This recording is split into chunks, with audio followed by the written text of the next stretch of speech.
Morning everyone. जैसा कि thumbnail में आपने देख लिया था कि आज हम लोग पढ़ने वाले हैं सुंदरलाल बहुगुणा के बारे में, राइट। तो ये देखिए, ये है सुंदरलाल बहुगुणा। ये देखिए, बिल्कुल साधारण से व्यक्ति हैं, मतलब कुछ कुछ का आप इमेज बिल्कुल दिमाग में ध्यान रखिए ताकि उनके बारे में हम लोग जब पढ़ें तो उनकी इमेज हमारे सामने आना चाहिए, ठीक है। तो जो सुंदरलाल बहुगुणा थे वे क्या है, एक पर्यावरणविद है, जो कि हम पर्यावरणविदों के बारे में ही पढ़ रहे हैं। मैं 4 से 5 पर्यावरणविदों की वीडियो बनाऊंगी, जिसमें से पहली वीडियो मैं बना रही हूँ सुंदरलाल बहुगुणा की, ठीक है।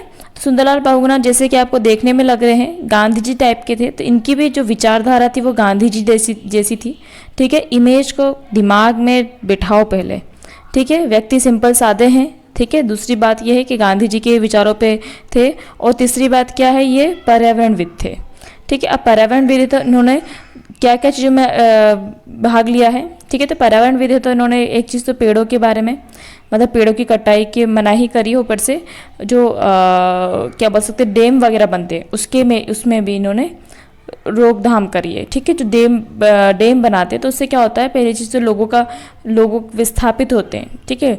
पर्यावरण को हानि पहुंचती है, वहाँ की जैव विविधता को हानि पहुंचती है। तो इन सब को कुल मिला के इन्होंने अपने विचार व्यक्त किए थे। अच्छा, इनका फेस आप अच्छे से देखो, इनका फेस लग रहा है, मतलब वो जो जम्मू कश्मीरी लोग होते हैं, है ना, वैसा फेस दिख रहा है थोड़ा सा, ठीक है। तो ये व्यक्ति भी जम्मू कश्मीर से हैं, ये भी इससे आप याद रख लेना, ठीक है। अब हम आगे की ओर बढ़ते हैं। समझ में आ गया, दिमाग में बैठ गया ना क्या क्या है ये, इनकी तस्वीर सामने आ जानी चाहिए जब आप इनके बारे में पढ़ रहे हो, ठीक है। लास्ट में हम इनके बारे में इसी इमेज के साथ जब हम लास्ट में जितना भी हम लोग याद कर लेंगे वो मैं अब यहाँ पे आपको पॉइंट्स में लिख के याद करवा दूंगी, ठीक है। तो आगे बढ़ते हैं हम लोग। सुंदरलाल बहुगुणा, ठीक है। अब सुंदरलाल बहुगुणा क्या थे भैया, सुंदरलाल बहुगुणा जो थे वो एक भारतीय पर्यावरण कार्यकर्ता और गांधीवादी थे, ठीक है। इन्होंने चिपको आंदोलन का नेतृत्व किया। चिपको आंदोलन कहाँ हुआ था बेटा, उत्तराखंड में, ठीक है। और हिमालय के पर्यावरण रक्षा के लिए आजीवन संघर्ष किया। देखिए, हम किसी चीज़ की स्टोरी पढ़ते हैं ना, वैसे हम लोग पढ़ेंगे और फिर लास्ट में मैं आपको याद करवा रही हूँ, ठीक है। ध्यान रखना इस चीज़ को। तो अभी केवल स्टोरी सुनो कि ये कौन है, भारतीय पर्यावरण कार्यकर्ता गांधीवादी थे। चिपको आंदोलन का इन्होंने नेतृत्व किया और हिमालय के पर्यावरण, हिमालय के क्यों, जम्मू कश्मीर के थे ना, ठीक है, लिए आजीवन संघर्ष किया। उनके जीवन के कार्यों को विस्तार से यहाँ बताया है, ठीक है। अब देखिए, प्रारंभिक जीवन की बात करें, उनका जन्म 9 जनवरी को प्रवासी दिवस है, ठीक है, ध्यान रखना। 9 जनवरी को 1927 को उत्तराखंड के सिलियारा गांव में हुआ। कहाँ पे हुआ, उत्तराखंड के सिलियारा गांव। अब भैया उत्तराखंड में ही तो हुआ था चिपको आंदोलन, है ना। उस समय जो उत्तराखंड था वो उत्तर प्रदेश के अंतर्गत था, लेकिन अभी देखा जाए तो वो उसको अलग करके उत्तराखंड बना दिया है, ठीक है। तो सुंदरलाल बहुगुणा का जन्म उत्तराखंड के सिलियारा गांव में हुआ था, ठीक है। अब एक मिनट ना, हाँ, सुंदर यहाँ से उन्होंने लाहौर में अध्ययन किया, जहाँ वे महात्मा गांधी के विचारों से प्रभावित हुए। किसके विचारों से, महात्मा गांधी के विचारों से प्रभावित हुए और गांधीवादी सिद्धांतों का पालन करने लग गए, ठीक है। अब चिपको आंदोलन में क्या हुआ था, चिपको आंदोलन एक्चुअल में हुआ था 1970 के दशक में। क्यों हुआ था, क्योंकि 1970 के दशक में जो उत्तराखंड के ग्रामीण क्षेत्र थे वहाँ पे पेड़ों की अंधाधुंध कटाई हो रही थी। कब हो रही थी कटाई, 1970 में, जिससे पर्यावरण को भारी नुकसान हो रहा था। तो 1973 में, कब, 1973 में सुंदरलाल बहुगुणा ने चिपको आंदोलन की शुरुआत करी, ठीक है। उनके साथ कई महिलाएं भी थी। एक्चुअल में चिपको आंदोलन में हुआ क्या था कि जो पेड़ थे, ठीक है, जो भी पेड़ थे तो उसको काट रहे थे जब लोग तो महिलाएं क्या कर रही थी, उसको गले लगा रही थी कि उसको काटने से पहले हमको काटना पड़ेगा, ठीक है। तो ये चीज़ जब ये चीज़ें हो रही थी, मतलब रोक रहे थे पेड़ों की कटाई को, तो स्थानीय महिलाओं ने गले लगाकर उनकी कटाई का विरोध किया, ठीक है। तो चिपको का अर्थ क्या होता है, गले लगाना। और इस आंदोलन का उद्देश्य जंगलों को बचाना और पर्यावरण संरक्षण को बढ़ावा देना था, ठीक है। अब इस आंदोलन ने न केवल स्थानीय स्तर पर बल्कि अंतर्राष्ट्रीय स्तर पर ध्यान आकर्षित किया। मतलब आप सोच रहे हो, पेड़ जिसकी उस समय तो कुछ अभी भी लोग नहीं समझते हैं, पेड़ काट देते हैं बिना सोचे समझे। तो उस समय जब लोग अपनी जान देने के लिए इस पे हो गए कि हमको काट लो पर पेड़ मत काटो, तो इस चीज़ ने अंतर्राष्ट्रीय स्तर पर क्या किया, ध्यान आकर्षित किया। ठीक है, और इसे पर्यावरण संरक्षण के प्रतीक के रूप में देखा गया। अब मुझे बताओ कब की घटना है चिपको आंदोलन, कब की घटना है, 1973। कब की घटना, 1973। ठीक है, अब हम आते हैं टिहरी बांध पे। टिहरी बांध, ठीक है, तो 1980-1990 के दशकों में सुंदरलाल बहुगुणा ने टिहरी बांध परियोजना का विरोध किया। ठीक है, जो गंगा नदी पर बनाया जा रहा था, गंगा नदी पर बन रहा था कौन सा बांध, टिहरी बांध। देखिए अब मैं बिल्कुल उस चीज़ को नहीं बता रही हूँ यहाँ पे कि कौन सी नदी, कौन सी दो नदियों की सहायता से बन रहा था, क्योंकि इतना मत याद करो। ठीक है, थोड़ा बहुत अपन लोग जनरली ही पढ़ रहे हैं तो उस हिसाब से याद करना है, जो याद हो जाए अपने को। तो टिहरी बांध जो है परियोजना का विरोध था जो गंगा नदी पर बनाया जा रहा था, इतना ध्यान रखना। ठीक है, कौन सा बांध, टिहरी बांध। तो उन्होंने क्या तर्क दिया भैया, उनका तर्क ये था कि यह परियोजना पर्यावरण को नुकसान पहुंचाएगी और स्थानीय लोगों के जीवन पर बुरा प्रभाव डालेगी। पर्यावरण को कैसे नुकसान पहुंचाएगी, क्योंकि उस बांध की परियोजना से जो इस जैव विविधता है, यहाँ वहाँ के जो पेड़ है वो सब क्या आ जाएंगे, डूब जाएंगे। ठीक है, डूब जाएंगे। स्थानीय लोगों को क्या होगा, वो विस्थापित हो जाएंगे, उनके जो घर होती जगह पे वो कहाँ जाएंगे। ठीक है, तो उनके जीवन पर बुरा प्रभाव पड़ेगा।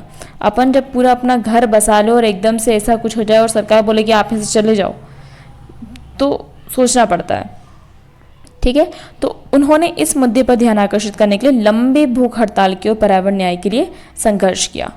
ठीक है, देखा जाए अब ये गांधीवादी विचारधारा के भी थे, जैसा कि मैंने पहले बताया कि बहुगुणा ने अपना जीवन गांधीवादी सिद्धांतों के अनुरूप दिया, जिसमें उन्होंने अहिंसा, सादा जीवन और सतत विनम्रता उसमें शामिल थी, सतत विकास की उन्होंने बातें करी थी। ठीक है, पुरस्कार और सम्मान की बात करें अब हम, किसकी, पुरस्कार और सम्मान की, तो ध्यान रखना 1981 में मिला उनको राइट लाइवलीहुड अवार्ड। 1981 में, कितने याद कर लिए, 1973 में क्या हुआ था, 1973 में क्या हुआ था, चिपको हुआ था। और टिहरी बांध को उन्होंने 1980 के दशक में, 80-90 के दशक में किया था, तभी की बात है ये। ठीक है, तभी की बात है। उसके बाद 1981 में उनको क्या मिला है, 1981 में उनको अवार्ड मिल गया। ठीक है, जिसे अल्टरनेटिव नोबेल प्राइज़ के नाम से जाना जाता है। पर्यावरण संरक्षण के असाधारण योगदान के लिए उनको सम्मानित किया गया। उसके बाद देखिए उन्हें मिला है पद्म विभूषण 2009 में। भारतीय सरकार ने देश के दूसरे सर्वोच्च नागरिक सम्मान से उनको सम्मानित किया, पद्म विभूषण मिला है। ठीक है, उसके बाद जमनालाल बजाज पुरस्कार 1986 में मिला है। कब मिला, 1986 में। पुरस्कार कब कब मिल गए, 1981 में मिला लाइवलीहुड का, 1986 में मिला है। ठीक है, और 2009 में मिला है। तो जमनालाल बजाज का पुरस्कार जो है गांधीवादी मूल्यों के प्रचार प्रसार और पर्यावरण संरक्षण क्षेत्र में मिला है। अब अन्य योगदान देखिए, तो सुंदरलाल बहुगुणा ने क्या किया है, उन्होंने जो हिमालय के पास के वहाँ के निवासियों के अधिकारों के संरक्षण के लिए कई आंदोलन या अभियान चलाए थे।